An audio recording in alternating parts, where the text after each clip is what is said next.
I think here it illustrates some sort of multidisciplinary collaboration among colleagues from different departments, different schools at the National University of Singapore, because when we come to climate change, it is a totally new, challenging areas. So we need expertise from different background. The first author, Dr. Sanjay, is from biological sciences. His main interest is on microbials from the peatlands.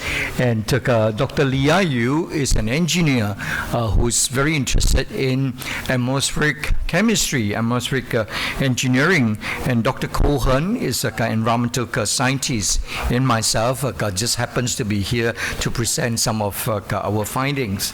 So I'm going to introduce some sort of a slightly local sort of issues. I'm going to talk about peatlands. I think peatlands to many of us happens to be a very alien word, and to me, in fact, I only learned about this word about 4 or 5 years ago. Peatlands 就是泥炭地, so we hardly pay attention to these peatlands, and we are now moving from Professor Bo's of global issues into some sort of more localized sort of challenges. What's the problem in the regions? So I think based on IPCC, I think climate changes definitely will affect many countries, and especially in Southeast Asia, because Southeast Asia happens to be a few degrees north of south from the equator, and we are facing with that sort of tropical climates. We have a lot of natural resources. So what are the challenges? First of all, I think food security definitely will be an issue. And if you look at the map itself, there are many small islands, and these small islands are very vulnerable to the sea level rising. And I like to point out, especially for the case of Singapore, we just happens to be a little red dot, which you don't happens to be able to see it here. And with the 750 square kilometers measuring during low tide and measuring during high tide, probably we are smaller. So I think definitely it's very vulnerable to the case of a tiny island like Singapore. So what's happening to the sort of tropical peatlands? Tropical peatlands is some sort of very different from peatlands in climate countries, in subtropical countries or climate countries, because it happens to be accumulated with a lot of natural resources which have been gone through that thousands of years and happens to be decayed gradually all the time. But it also, I think, brings in a lot of very unusual, unique characteristics, because they happens to be depositing a lot of carbon dioxide, right? So they're very vulnerable. If they are being disturbed, they will release a lot of carbon dioxide. And to our surprise, we have been talking about human sort of carbon dioxide emissions. But if you look at Southeast Asia, about 8 to 12% of the carbon dioxide came from the natural sources, came from the sort of this peatlands. And I can tell you, I think if I can use the Singapore 700 square kilometers of our land area, and the land mass which are occupying this peatlands is about 100 times that more than Singapore. So on top of it, they hold a very gigantic amount of soil carbon dioxide. So this is in fact some of the aspects which we highly pay attention to. And this map just give you an idea where are the peatlands. I like to provide some sort of ideas. You can see Sumatra Island happens to have a lot of peatlands. Sorry, okay, let me try to see whether it works. Oh, can I go back to, Yep.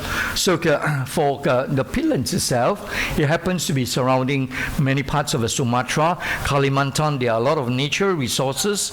There are a lot of peatlands, which happens to be providing a lot of natural resources. And what's happening to these peatlands is something quite interesting. They happens to have this sort of concave shaped, and there are rivers passing around. So there are natural small forests started to grow on these peatlands. So when we are trying to make use of the land for agriculture purpose, we tend to get rid of the peatlands. We lower the water level. So once the water level is being reduced, the peatlands is exposed to oxygens, so they become carbon dioxide, and this carbon dioxide released into the general environment. So is in that sort of wet conditions, it happens to be able to maintain. But the problem facing Southeast Asia is that very unfortunately, when people are clearing the land when it's dry, they started to use fire. And for that sort of small scale of clearing the land is not so much a problem. The main problem is they come in thousands of acres. So they just put in one match and the whole forest will be on fire. So what is the problem related to climate change and related to air quality in the whole regions? I think here colleagues have been talking about PM 2.5 in Peking, in China. Then let me tell you, when we come to that sort of a forest fire, it is really no joke, because the particulate sizes of some of this haze which comes to various parts of the world, because of the small size, they happens to be able to disperse very wide all the way from Sumatra Island to Hong Kong to southern part of China. So it depends on the size. So there are some sort of double targeted sort of issues related to this peatlands. So the peatlands have in fact offer some sort of waterlogged, and they are thick organic soil, which I wouldn't say is very fertile, but happens to be providing a lot of natural resources. They tend to be highly acidic, but they also provide something which is very unusual, in a sense that because you can use it to historically trying to trace what are the biosystem there, what are the changes with regards to climate. And we find this very useful model to study especially tropical climate, that sort of changes. And you can see some of this peatlands, it can go down to about 4 or 5 meters, and it's sometimes very difficult to handle, in the sense that because you probably heard about tropical fire in some of the Borneo forests, in Southeast Asia forests. And it's very interesting because the peat tends to burn very, very slowly.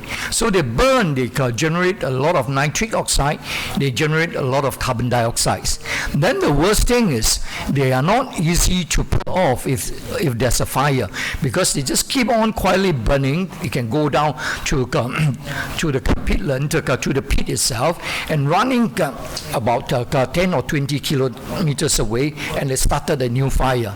So when you are going to have water from the sky to put out fire, it doesn't help at all, because it happens to be able to hide itself and keep on slowly burning. So this are something which are quite challenging. On top of it, let me talk about what are the uniqueness of some of these tropical peatlands. There happens to be a very good harvest of biodiversity. We were talking with colleagues from London, I think for London, where you will be able to look into the species of animals or plants is probably about 2,000 to 3,000. But when you come to that sort of tropical rainforest, the biodiversity can range from 60,000 to 65,000 of different faunas, of different animal varieties, and many of them are facing extinctions. So these are some of the very unique characteristics of the peatlands. So the main thing is here the release of CO2. So this release of CO2, are they going to have some sort of climate change throughout the whole Southeast Asia. So this is a summary of some of the percentage of CO2 emissions. You can see from there, Indonesia happens to have plenty of land, plenty of islands, and many of them happens to be peatlands. So if you add up together, there will almost 70% of the carbon dioxide emission from the peat. So if you take into sort of quantitative term of carbon dioxide emission, definitely is not a small number. And here, there are two ways people have been doing it. They use it to clear the forest, where they cut the logs. And now it happens to be a very large scale. On one hand, consumers like to have some sort of what do you call it, from virgin land, so-called, what is that, sorry, just missed that word, organic food. And these are really virgin land which provide you with organic food. But unfortunately, the sources which they are providing this sort of land for organic food is not going to be sustainable. Then there are agricultural activities. Oil palm is growing in thousands of acres in order to feed the consumers. And here, when the drainage is down, the fire comes in. So it creates some sort of a totally new ecosystem, definitely not very conducive to mankind. And this one is enhancing. This is Dr. Susan Page's work. She has been spending a lot of time in Southeast Asia forests and doing a lot of good work. So it's just within 1 or 2 years, we had a very bad fire in 1997, 1978. And here you can see the quantum of the carbon dioxide emission definitely is much higher than the normal level which we have to handle. And if you look at the land users, this was original land users where there's still a lot of peatlands, but when our colleagues running for the 10 over years sort of a study, this was a peatland. And today, what are the usage is totally very different. So I think we are bringing in civilization. But on the other hand, that sort of whether it is sustainable, this probably is some of the topic worth considering. I'm just putting up this slide with the help of our NASA colleagues. Dr. Xian happens to be very interested in climate in Southeast Asia. We all realize, I think, especially the tropical equatorial zone happens to be between northern hemisphere and southern hemisphere.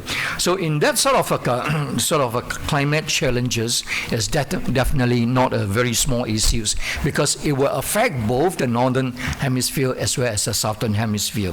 So here on top of it, if you realize, I think in Shanghai, occasionally you encounter the monsoon usually started from the tropical equatorial zone. So this is something really worthwhile to spend more time to knowing what are the origin of some of this monsoon and how this tidal zone of changes on the impact of weather.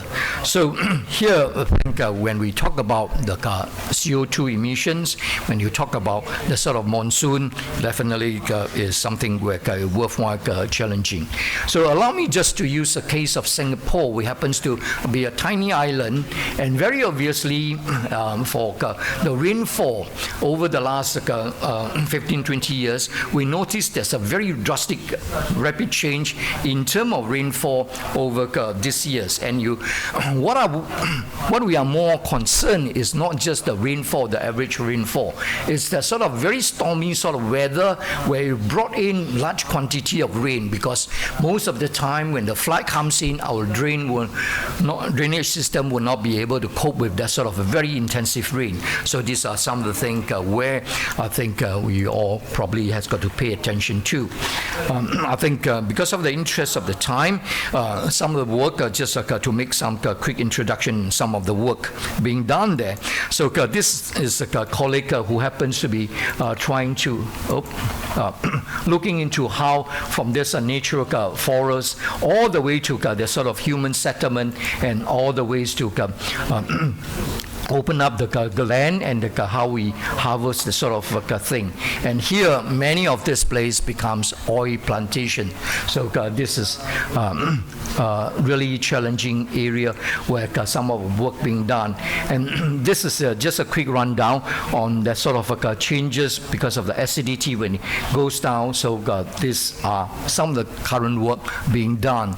So unfortunately, due to the shortage of time, I will not be able to cover some of this in detail. So I will just keep some of the timing when we come to discussion, we can talk about it.